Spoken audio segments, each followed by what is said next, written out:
할렐루야. 모든 예배자들을 주님의 이름으로 축복합니다.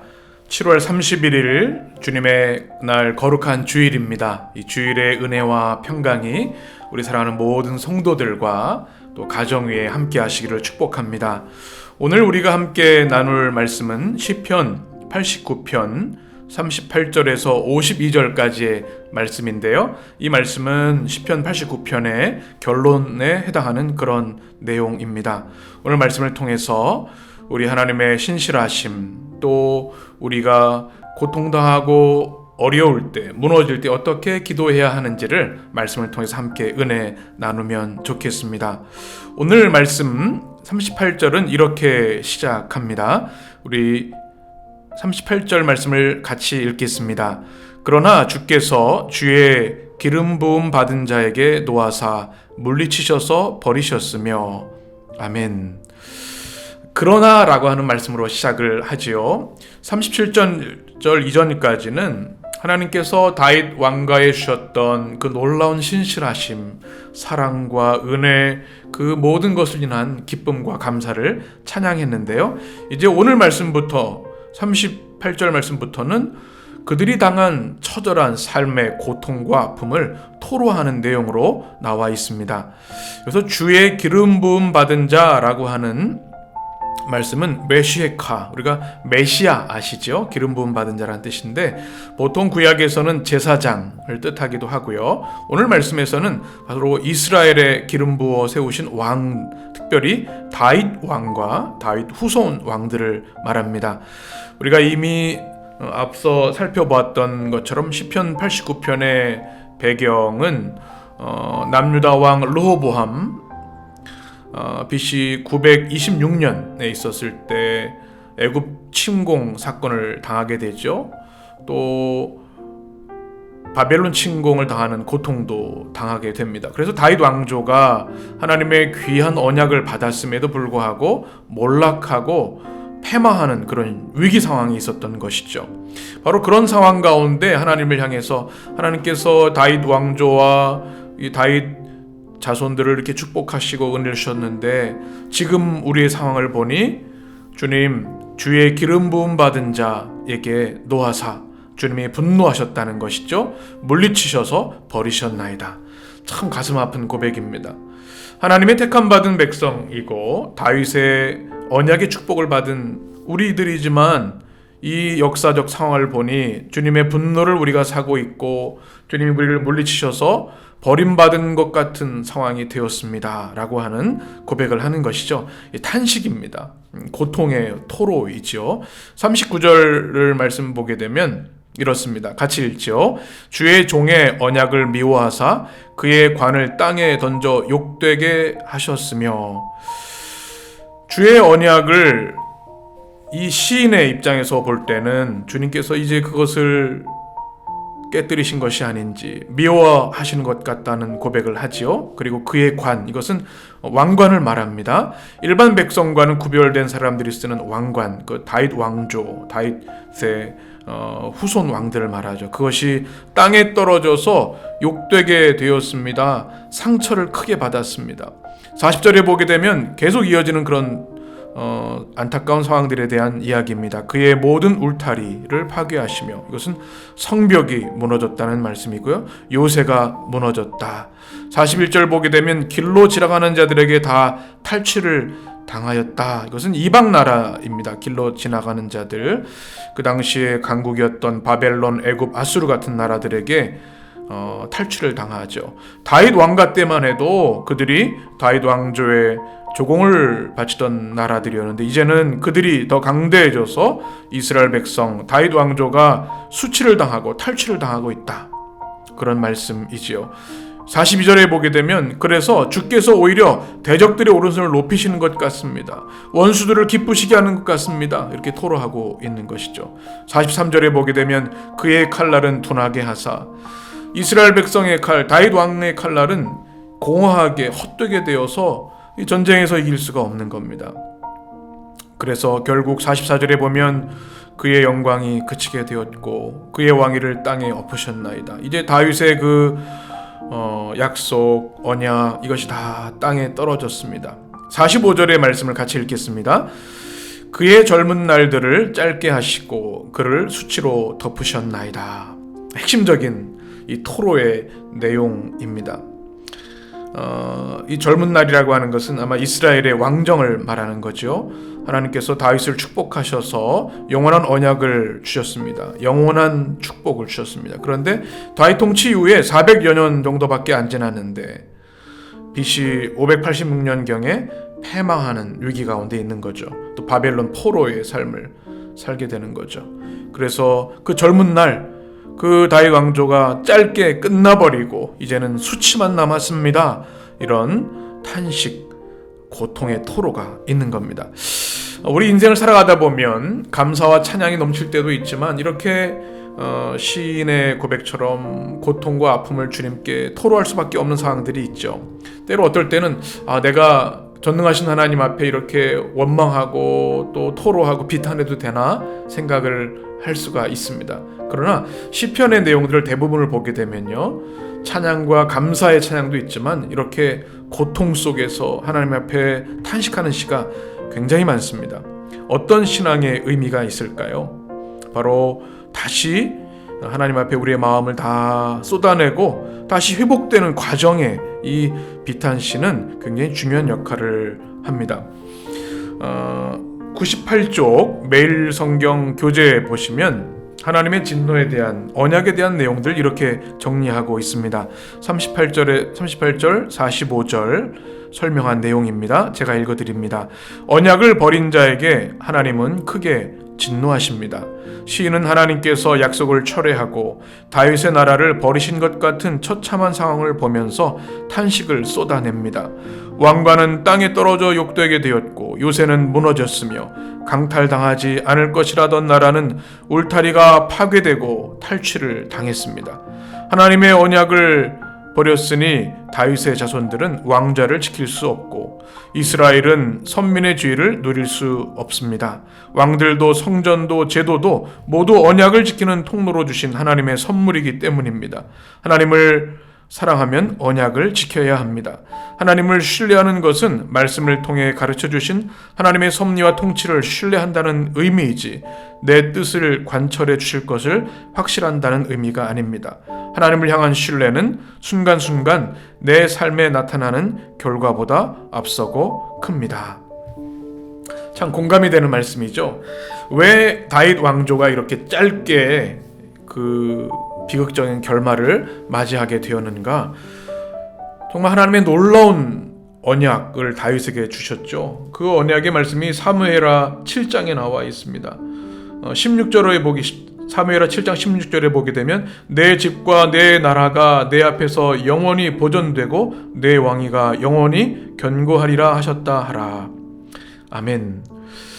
나단 선지자를 통해 주신 그 다윗의 언약입니다. 영원한 하나님의 축복이 임할 것이다. 하나님이 이 언약을 주셨습니다. 그런데 깨뜨린 사람들은 이스라엘 백성이었고 다윗 왕조의 후손들이었습니다. 그러니 하나님 앞에 진노를 당할 수밖에 없고 또 심판을 받을 수밖에 없는 것이죠. 이것을 우리는 잘 기억해야 하겠습니다. 하나님의 언약을 친실하게 지킬 수 있는 믿음을 주십시오. 때로 넘어진다 할지라도 다시 일어나게 하여 주십시오. 그러나 오늘 이 시편 89편 결론부의 말씀을 보게 되면 이 돌아가고자 하는 그 뜨거운 마음이 담겨 있음을 우리 입술로 보면, 우리 눈으로 보면 탄식과 원망같이 들리지만 하나님께 다시 돌아가 회복되기를 원합니다 하는 아주 강력한 신앙이, 믿음이 깔려있는 것을 볼 수 있습니다. 이것이 비탄시의 은혜입니다. 다시 일어나게 하시죠. 46절부터 쭉 보게 되면 51절까지 보게 되면 이제 그 자신의 상황을 토로하면서 하나님 앞에 간절하게 간구합니다. 하나님, 우리의 죄도 알고 우리가 하나님의 언약을 깨뜨린 것도 압니다. 주님, 우리의 연약함입니다. 불쌍히 여겨주십시오. 그러나 다시 한번 일어날 수 있는 회복의 기회를 주십시오. 간절히 기도하고 있죠. 46절을 같이 읽겠습니다. 여호와여, 언제까지니까 스스로 영원히 숨기시리이까? 주의 노가 언제까지 불붙듯 하시겠나이까? 이렇게 간구하고 있습니다. 여기서 이 큰 마음에 울림을 주는 말씀, 언제까지니까? 하나님 언제까지입니까? 여러분, 우리 인생을 살아가다 보면 우리의 고난이 계속 반복될 때, 우리의 그 깨어진 상황이 도무지 회복될 기미가 보이지 않을 때 하나님 언제까지입니까? 이렇게 가슴을 치고 토로할 때가 있는데요. 바로 이것이 시인의 탄식과 고백입니다. 주님의 노가 불붙듯 임하는 것 같습니다. 주님 긍휼히 여겨주십시오. 이렇게 고백하고 있습니다. 그래서 쭉 말씀을 보게 되면 그들의 삶이 얼마나 짧은지요. 하나님 이제 긍휼히 여겨주십시오. 주님의 그 위대한 창조가 47절에 보게 되면 허무하게 되는 것 같습니다. 그들의 안타까운 고백을 우리가 보게 됩니다. 그리고 그들이 48절에 보게 되면 스올의 권세에 빠져 있는 것 같습니다. 스올은 죽음, 지옥, 음부를 말하죠. 죽음의 세력. 그것에 사로잡혀서 도무지 빠져나올 수 없는 깊은 수렁에 있는 것 같습니다. 주님 언제까지입니까? 이렇게 탄식하며 간구하고 있는 거죠. 그러면서 이제 다시 한번 주님의 신실하심에 의지해서 기도합니다. 우리 49절 같이 읽습니다. 주여 주의 성실하심으로 다윗에게 맹세하신 그 전에 인자하심이 어디 있나이까? 다시 한번 이 시인은 다윗에게 주셨던 그 언약 맹세를 주님 기억해 주십시오. 다시 한번 긍휼을 주십시오. 그 전에 인자하심, 이것은 헤세드이죠. 끊을 수 없는 하나님의 사랑을 말합니다. 비록 하나님의 언약을 깨뜨린 것 이스라엘 백성들, 다윗 왕조였지만 하나님 그 끊을 수 없는 하나님의 사랑을 기억하셔서 다시 한번 이 민족을, 이 백성들을 치유하시고 회복시켜 주시옵소서. 그렇게 간구하고 있는 것이죠. 그리고 51절에 이렇게 고백을 합니다. 51절을 같이 읽습니다. 여호와여 이 비방은 주의 원수들이 주의 기름 부음 받은 자의 행동을 비방한 것이로소이다. 오히려 하나님의 택함 받은 거룩한 백성이 주의 원수들을 통하여 비방을 받고 있습니다. 주님, 이 상황에서 저희를 다시 한번 소망의 상황으로, 희망의 상황으로, 회복의 상황으로 이끌어 주십시오. 이렇게 탄식하며 깊은 갈망을 하나님께 간구하고 있는 것입니다. 중요한 말씀이 여기 있습니다. 하나님의 진노를 멈추시기를 간구하면서 주님 우리에게 약속하셨던 그 사랑의 언약을 꼭 기억해 주십시오. 주님 다시 한번 주님의 헤세드를 부어 주십시오. 이렇게 기도하고 있는 거죠.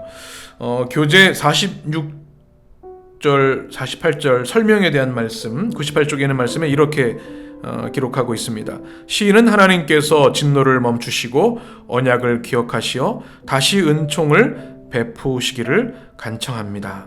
하나님의 위대한 창조가 허무한 창조로 끝나지 않게 해달라고 고백합니다. 이스라엘이 하나님을 버렸고 하나님께서 이스라엘을 버리셨기에 이런 고난을 겪고 있지만 이제 하나님께 돌아가서 하나님 말고는 이 죽음의 현실에서 구원받을 길이 없음을 인정합니다. 시인이 기댈 곳은 오로지 여호와의 성실하시고 인자하신 성품과 백성의 수치를 자신의 수치로 여기시는 하나님의 긍휼과 의로우심이었습니다. 이 말씀이 큰 위로가 되죠. 이렇게 하나님 앞에 탄식하고 또 하나님 앞에 토로하는 이유가 있습니다. 하나님, 우리가 잘못했습니다. 주님, 우리가 하나님의 신실하신 언약을 깨뜨렸습니다. 그러나 주님 주셨던 그 아름다운 헤세드의 언약, 끊을 수 없는 하나님의 사랑의 언약을 다시 한번 기억해 주십시오. 그리고 다시 은혜를 베풀어 주십시오. 주님밖에는, 하나님밖에는 이 고통의 상황에서 구해주실 분이 아무도 없습니다. 이런 고백을 하고 있는 것이죠. 이 비탄시의 내용을 보게 되면 믿음이 없는 것처럼 보입니다. 또 하나님을 원망하는 불경한 것처럼 보입니다. 그러나 그 깊은 기저에는 하나님을 향한 깊은 신뢰와 사랑과 또 하나님의 도우심을 향한 간절한 기도가 담겨 있는 것을 보게 됩니다. 우리 인생에도 늘 햇빛만 나는 그런 날들이 있지 않지요? 비가 내리고 태풍이 불을 때도 많이 있습니다. 언제까지입니까? 여러분의 삶에도 아마 그런 고통의 순간들이 많이 있으실 겁니다. 그러나 잊지 마십시오. 그때 우리가 해야 할 것은 하나님 앞에 나가는 겁니다. 오늘 이 비탄 씨가 세상을 향한 원망, 하나님을 비난하는 것이 아니라 하나님 임재 앞에 나가서 하나님, 제가 이렇게 힘듭니다. 제 잘못인 것을 압니다. 회개하오니 다시 한번 긍휼을 베풀어 주시고 헬세드의 사랑을 회복시켜 주시옵소서. 간절한 믿음의 고백인 것이죠. 여러분, 우리 주님 앞에 우리가 고백하지 못할 것이 무엇이 있습니까? 우리의 모든 상황과 모든 것을 아시는 주님이십니다. 그러니 주님 앞에 우리의 모든 마음을 쏟아내고 때로 아픔과 눈물도, 억울함도, 고통도, 또 깨어짐도 다 고백할 수 있는 여러분 되셨으면 좋겠습니다. 기도하실 때 기도할 때 주님은 우리의 상처를 치유해 주시고 우리 깨어진 것을 다시 빚어 주셔서 새로운 창조로 더 아름다운 피조물로 우리를 빚어 주실 줄 믿습니다. 그런 주님의 은혜가 우리 모든 성도들과 가정 가운데 임하게 되시기를 축원합니다. 그리고 마지막 절 52절을 우리 같이 읽겠습니다. 여호와를 영원히 찬송할지어다. 아멘, 아멘. 그렇습니다. 이 원망의 또 탄식의 노래가 결국 하나님을 향한 찬양으로 결론 지어집니다. 시편 제3권이죠. 73편부터 89편까지가 3권인데 이 전체를 종결하는 종결 찬양, 송영의 찬양입니다. 우리 인생에 때로 하나님을 향한 안타까움, 죄송함, 또 하나님에 대한 원망이 있을 수도 있어요. 그러나 결론은 무엇이 되어야 되는가? 하나님께 찬양의 영광을 올려드리는 것. 여호와를 영원히 찬송할지어다. 여러분의 모든 상황 가운데 이런 찬송과 고백을 올려드릴 수 있는 우리 모든 성도들, 또 모든 가정들 되시기를 주님의 이름으로 축복합니다. 우리 기도하겠습니다. 존귀하신 하나님, 오늘 거룩한 주일을 주셔서 너무나 감사합니다.